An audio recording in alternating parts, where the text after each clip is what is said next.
Welcome to Shobha organics. Organic shampoo ಎಷ್ಟು ನೊರೆ ಬರುತ್ತೆ ಅನ್ನೋದು ಒಂದು ಸ್ಮಾಲ್ ಟೆಸ್ಟ್ ಮಾಡಿ ತೋರಿಸ್ತಾ ಇದ್ದೀನಿ ಇವತ್ತು. ಇದಕ್ಕೆ ಲಿಮಿಟೆಡ್ ಆಗಿ ಶಾಂಪೂ ಬೇಸ್ ಆ್ಯಡ್ ಮಾಡಿರ್ತೀನಿ.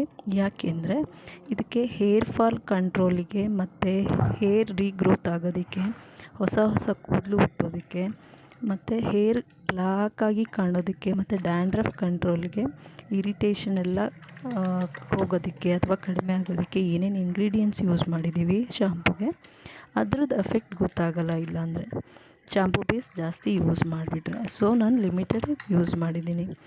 ಮತ್ತು ನನ್ನ ಹತ್ರ ಯಾರ್ಯಾರು ಕಸ್ಟಮರ್ಸ್ ತೊಗೊಳ್ತಾ ಇದ್ದಾರೋ ಶಾಂಪೂನ, ಅವರು ಎಲ್ಲರಿಗೂ ಕೂಡ ರಿಸಲ್ಟ್ ಪಕ್ಕ ಬಂದಿದೆ. ಒಂದೇ ಒಂದು ಅವ್ರು ಹೇಳೋದೇನೆಂದರೆ, ನಾವು ನಾರ್ಮಲಾಗಿ ಶಾಂಪೂ ಯೂಸ್ ಮಾಡ್ತೀವಲ್ಲ ಶಾಪಿಂದ ತರೋದು, ಆ ಥರ ನೊರೆ ಬರೋದಿಲ್ಲ ಅಂತ. ಆದರೆ ಆರ್ಗ್ಯಾನಿಕ್ ಶಾಂಪೂದು ಸ್ಪೆಷಾಲಿಟಿನೇ ಅದಲ್ವಾ.